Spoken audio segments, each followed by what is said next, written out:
Et salut à tous, je suis vraiment très heureux de vous retrouver. Dans quelques secondes, vous allez assister à l'interview de Donald Renew. Est-ce qu'il y a encore besoin de le présenter? L'interprète voix française de Spider-Man ou encore celle de Titeuf. Cette interview a été tournée à Charleville-Mézières lors du Carolo Game Show. Dans quelques jours, vous aurez également celle de Dorothée Pousseau et de Frédéric Soutrel.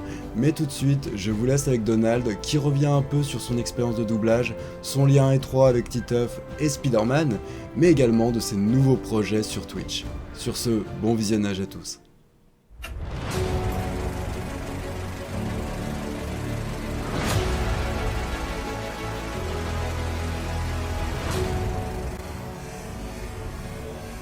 Ça roule. Donald, c'est déjà la deuxième année que vous venez sur le Carolo Game Show. Comment ça se fait que vous revenez cette année? Ça vous a tellement plu que vous êtes dit allez, je reviens? Ouais, c'est toujours un plaisir d'être là et de pouvoir rencontrer les gens. Puis là, c'est marrant parce qu'ils me disent on s'était vu il y a quelques années. Et puis là, maintenant, du coup, ça permet de les retrouver. Donc c'est cool, c'est toujours une bonne expérience. Ça vous plaît? Qu'est-ce qui vous plaît d'être présent sur ces conventions? C'est justement d'avoir le ressenti de nous en studio. C'est comme un artiste quand il enregistre en studio son album. Après, quand il chante en tournée, il a le contact avec le public. Là, ça permet d'un petit peu de voir ce qui a fonctionné, ce qui a marqué. Et là, on parlait tout à l'heure avant de commencer sur Mario avec Kamek. On voit ce qui a pris de l'ampleur et ce qui en a pas pris. Mais donc, du coup, c'est toujours sympa d'avoir ce retour-là du public. Justement, parlons de Super Mario, c'est quand même en ce moment la grosse actualité. Vous prêtez votre voix à Kamek. Qu'est-ce que ça vous fait de faire partie d'un film comme celui-ci, de Super Mario? J'imagine que ça vous a peut-être marqué aussi, comme nous tous ici, cet univers-là. Est-ce que ça vous... Ça me parle beaucoup. Surtout, ce qui est cool, c'est qu'il y avait une volonté de la directrice artistique, Valérie Ciclet, qui m'a fait passer le casting au départ. Et sur le casting, j'étais tout seul. Donc du coup, c'était vraiment une volonté de m'avoir sur le film et de le valider aux États-Unis et aussi auprès d'Universal France et d'Illumination. Mais du coup, ouais, j'ai passé le casting, mais rien n'était fait. Et j'étais content quand ça avait pu être validé parce que je suis un fan de Mario depuis la première heure. Et c'est vrai que Kamek, c'est cool parce qu'il ouvre le bal de la bande-annonce, il ouvre le bal du film. Donc du coup, c'est cool, c'est plus qu'un caméo, c'est un vrai rôle. Et puis en plus, le personnage l'adore. Donc j'étais très fier de pouvoir participer à cette aventure. Surtout que cette VF, en plus, est pour une fois plébiscitée dans le monde entier. Oui. Le monde entier nous envie la VF quand même de Mario, Ouais. qui participer à ça. Et du coup, l'enregistrement, ça va, c'est assez qualitatif, vous voyez bien l'image? Ah oui, l'image était parfaite. Ouais, c'est bon, c'était pas Disney. Non, mais c'est vrai que souvent, ils protègent leurs films et on le comprend. Mais là, l'avantage qu'on avait, c'est qu'on avait un des co-réalisateurs sur le plateau. Ah, ça aide. Donc du coup, au niveau des droits, je pense qu'au niveau de la confidentialité, ça peut être peut-être, j'imagine, parce qu'on n'en a pas parlé, un peu plus assoupli parce qu'il était présent à ce moment-là. Et du coup, de le faire avec lui, on pouvait échanger, ça c'est une bonne idée, ça moins. Donc on a pu avancer ensemble et du coup bénéficier d'une belle image. Et ça, c'est vrai que ça fait la différence. Ça vous a permis aussi de rejouer, par exemple, il y a des scènes où quand même votre personnage est quand même avec d'autres. Ça vous a permis de rejouer avec d'autres personnes ou tout le monde étant séparé sur celui-là? Les films se font tout seuls maintenant. Parce qu'avec les cinémas qui sont en Atmos, en IMAX, tout ça, maintenant, c'est plus comme avant où c'était un gros 5 points. Le cinéma après se passer en 7 points. C'est ça, ouais. Ils ont besoin d'avoir des pistes en séparé pour que justement les voix, on imagine bien, c'est pas le cas, mais si Kamek il se faisait botter le derrière, qui partait de derrière jusqu'à devant, il faut que le son il puisse le faire là. Si mon partenaire Bowser, Jérémy Covillo, il me parlait à ce moment-là, on peut pas faire cet effet-là parce que la piste, on a besoin de l'avoir séparée pour la mettre, lui dire sur quelle enceinte elle doit aller. C'est aussi pour ça qu'on enregistre tout seul. C'est pas avec la technologie du son, on est obligé d'être tout seul. Voilà, il n'y a pas qu'une histoire, il y a eu plusieurs éléments déclencheurs, mais la technologie en fait aussi partie. C'est beaucoup à cause de ça. Ça n'enlève pas le côté sympa d'être tout seul du coup Moi, j'ai pas de souci à bosser tout seul. Je suis plus concentré, je suis à fond dedans. Alors que là, je suis avec Dorothée Pousseau, si je suis avec elle en plateau, c'est évident qu'on va discuter, qu'on va déconner et qu'on est moins concentré. Alors que si je suis tout seul, je travaille. Donc c'est pas pareil. Vous avez prêté votre voix, pardon, excusez-moi, à plein de personnages, plein d'acteurs, Spider-Man, Titeuf, là récemment, Kamek. Quel est le personnage, la voix qui vous a le plus marqué dans votre carrière? Il y en a deux à égalité, Titeuf et Spider-Man, mais c'est pas pour les mêmes choses. C'est vrai que Titeuf, c'est ce qui me suit depuis plus de 20 ans maintenant. Donc il y a une vraie histoire, un vrai fil conducteur avec lui. Donc du coup, c'est vraiment quelque chose d'important. Même encore aujourd'hui, on permet de développer moi-même des projets avec Titeuf et plus que de la voix, comme on a pu ouvrir la chaîne YouTube de Titeuf qui joue avec des influenceurs, Titeuf Gaming. Donc j'ai passé le cap de faire que de la voix sur Titeuf. Donc ce qui est, je pense, n'a jamais été fait dans le milieu, de passer de comédien voix à producteur de contenu pour la personne avec laquelle il a commencé à faire de la voix. C'est improbable. Donc l'aventure, elle est géniale et je remercierai toujours Zep et Glénat pour m'avoir laissé démarrer ça. Maintenant, Spider-Man, oui, c'est un rêve de gosse. Ça reste que du doublage, mais c'est une pierre à l'édifice d'un super-héros. Donc c'est cool de pouvoir apporter ça et je le vois bien dans les gens. Ils viennent me voir pour Titeuf et Spider-Man. Hein. Mais du coup, vous étiez aussi fan du personnage de Spider-Man avant, c'est aussi pour ça le gros kiff de le faire. Mais du coup, le fait de le faire, de travailler dessus maintenant de manière un peu plus régulière, va-t-on dire, est-ce que ça vous a donné aussi envie de connaître encore plus l'univers qu'avant, de plonger vraiment cette fois-ci dans les comics et tout ça, ou pas forcément? Non, mais je les suivais, les comics, à l'époque. Quand j'avais 15 ans, je les achetais. C'était à l'époque où il y avait l'arc entre Ben Reilly et Peter Parker. Et d'ailleurs, je préférais Ben Reilly, donc c'est drôle. Ça s'est fait, Voilà. Non, mais je trouvais qu'il était vachement badass avec sa chemise bleue déchirée. Il avait un style de ouf. Et on savait pas qui était le vrai Spider-Man, si c'était qui était le clone de qui. C'est l'arc des clones, ça, non? Oui, C'est ça, mais hein. du coup, j'ai jamais fini. Chacal, tout ça. Mais du coup, j'ai jamais su qui était le vrai. Parce que je suis pas allé au bout, donc du coup, le suspense reste entier. Mais il y est toujours, quasiment. Il y a toujours des. Même la fin de l'arc n'est pas sûr. Hein. Je suis sûr que c'est Ben, le vrai. Et justement, on parlait de films, de séries comme Titeuf, comme Spider-Man, qui ont marqué du coup votre enfance, votre adolescence. Et ça fait quoi de vous dire que votre voix, elle aussi, marquait des enfances et des adolescences de plein de gens? Ouais, c'est ce qu'on me dit souvent, hein, c'est que ça a marqué l'enfance. J'en suis honoré, mais c'est vrai que dans le doublage, ça permet, quand on travaille pas mal, de permettre de faire beaucoup de doublages différents. Donc forcément, quand ça commence à fonctionner, on est sur plein de licences. Et donc du coup, évidemment, il y a des licences que tout le monde connaît, mais il y en a aussi qui sont moins connues. Et d'autres, ils vont penser à une autre, et d'autres une autre. Donc ça élargit le spectre de qui a regardé quoi pendant son enfance. Et c'est sûr que c'est hyper flatteur de pouvoir avoir cette expérience avec les gens. Il y en a qui vont adorer, ils vont me parler de Ghibli, de Chihiro, d'autres vont me parler de Sora, de Kingdom Hearts, d'autres Dragons.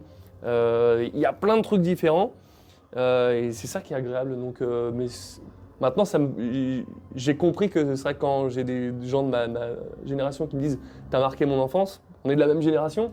Mais je comprends parce que quand moi j'allais bosser, eux ils regardaient la télé. Donc c'est logique, donc je suis moins vexé. Toy Story, je suis allé le voir au cinéma, je devais avoir le même âge que toi, sauf que toi t'étais dedans. C'est ça. On vous en parle beaucoup? Régulièrement. Ouais. C'est vrai que, en fait, comme c'était le film déclencheur de ma carrière un petit peu, ça qui a fait décoller tout ça, on m'en parle régulièrement, effectivement. Et puis voilà, c'était avec une belle équipe, avec Richard Darbois, c'était comme quelque chose. Hein. Et vous avez passé aussi de l'autre côté du miroir, parce que vous êtes aussi directeur artistique, notamment. Alors il y a plusieurs projets, mais il y a quand même eu dans le lot quand même deux jolis trucs au CV, ça s'appelle Star Wars. C'est ça. C'est un truc qui se lance. Ouais, une petite licence, il y a eu Star Wars 8, si je dis pas de bêtises, ainsi que la Star Wars Story sur Solo. Du coup là, comment ça se passe? Parce que là, Star Wars quand même, Disney, Star Wars. Gros client là. Gros client. Niveau pression, tout ça. Ouais, grosse pression. Ça se fait bien quand même. Ouais, c'est difficile. Hein. C'est un plaisir, mais c'est un plaisir où on sait qu'il ne faut pas se rater. Donc c'est du plaisir quand on l'a terminé. Sur le moment, c'est de la concentration extrême parce que on doit rendre une copie parfaite, donc c'est pas évident. Mais j'étais hyper fier et honoré qu'ils pensent à moi et qu'on puisse le faire. Donc c'était trop bien. Mais c'est vrai que sur le moment, on est la tête dans le guidon et faire attention à tout, chaque détail. Chaque détail compte. Quoi. C'est ça qui est difficile dans ce métier.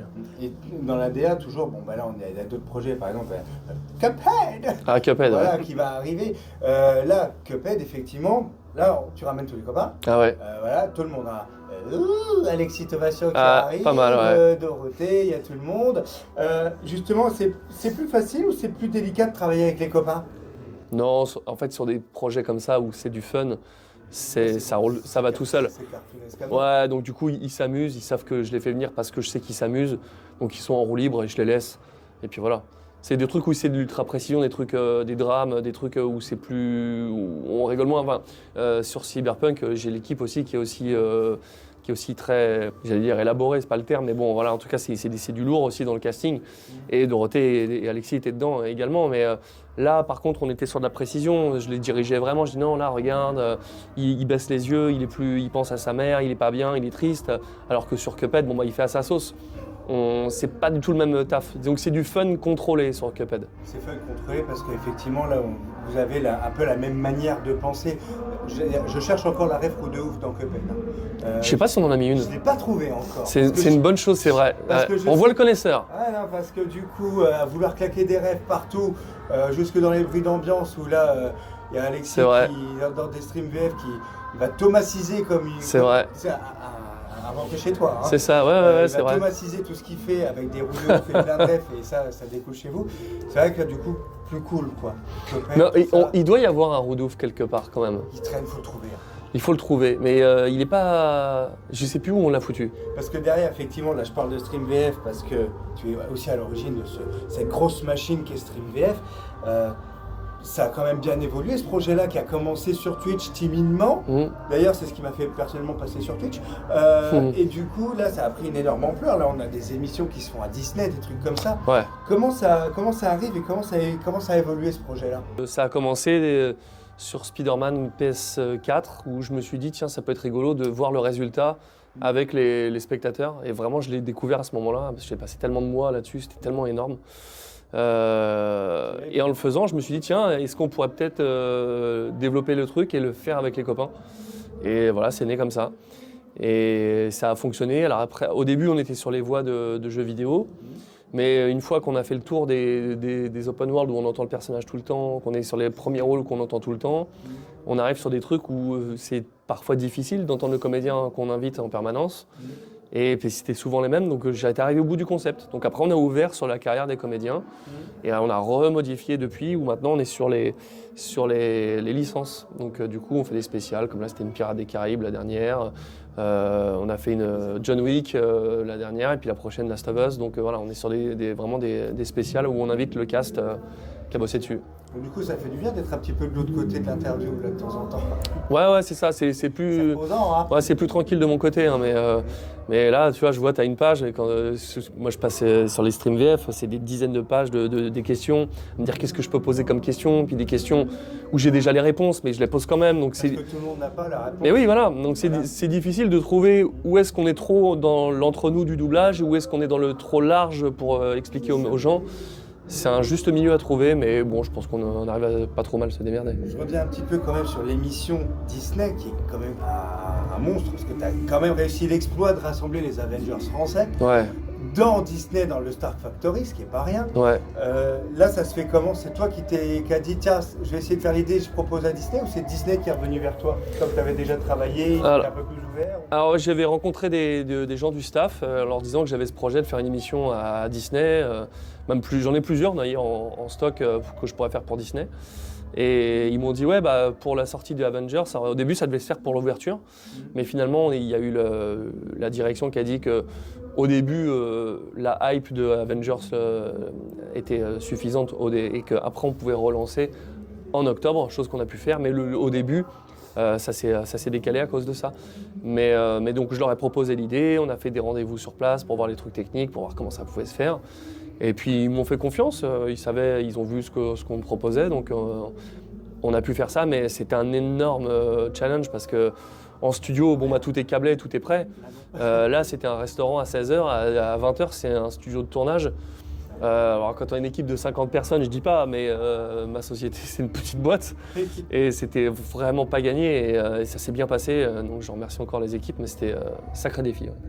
Donald, est-ce que tu te souviens d'avoir doublé Riak dans Stargate? Oui, bah oui, bien sûr. Justement, ma question c'est comment ça se passe un doublage pour la MGM, enfin à l'époque? En fait, de la même manière que maintenant, c'était. Sauf que à l'époque, au début de Stargate, ils ne savaient pas que ça allait prendre une ampleur incroyable. Donc, mais on le doublait tranquillement, professionnellement, mais en se disant bon, on fait une série qui est fantastique, mais sans savoir que ça va devenir culte après. Et si Amazon, par chance, refait une nouvelle série Stargate, tu aimerais être du projet ou pas? Ah oui, bah, si mon rôle revient, je reviens avec grand plaisir. Et aujourd'hui, alors, commémorons, je ne vais pas employer le mot fêter, mais nous commémorons cette année les 20 ans d'un événement majeur quand même de ta vie. Ouais. Une chute qui aurait pu être beaucoup plus handicapante. Ah déjà? Ah oui, c'est 2023, exactement. Ah ouais. 2003, ça fait 20 ans, ouais. Si mes recherches sont bonnes. C'est ça, ouais. Donc aujourd'hui, avec le recul, cet événement, comment il t'a fait progresser, comment il t'a fait évoluer, grandir, comment il t'a... Oh, c'est des trucs de la vie, hein. C'était une autre vie, on roulait comme des cons sur la route, voilà, je me suis craché. Ça s'est bien fini, mais c'est sûr que ça m'a fait prendre du plomb dans la tête, mais je regrette pas. Hein. Il paraît que ça t'a donné un grain, ce qui paraît. Ouais, c'est au niveau de la voix, elle a un peu bougé à ce moment-là, effectivement, ouais. Donc ouais, puis voilà, c'est mon parcours de vie, hein. Il est comme ça. Hein.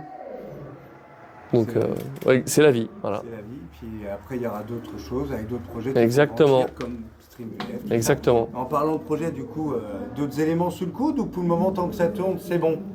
Non, pour l'instant, on a des différents projets d'émissions. On en a une qui démarre lundi sur les sports mécaniques, sur la chaîne Twitch de MGG, donc, qui parle vraiment des sports mécaniques.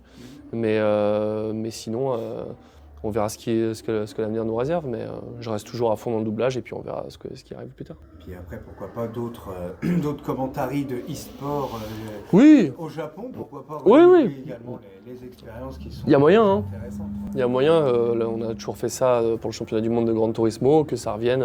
C'était de la folie. Ouais, c'était cool, hein. Donc peut-être qu'on fera encore des dates autour du monde, on verra. L'avenir nous le dira. Par rapport, je reviens sur Spider-Man, les Spider-Man que tu as doublé, parce que tu n'en as pas doublé qu'un seul, tu en as doublé 2, si je ne m'abuse. 3 3, oui, parce que tu en as eu plusieurs, donc version film, jeux vidéo et bien d'autres. Ouais. Alors, incarner le même personnage sur différentes plateformes, est-ce que il y a vraiment une grosse différence? Est-ce que le plaisir est le même?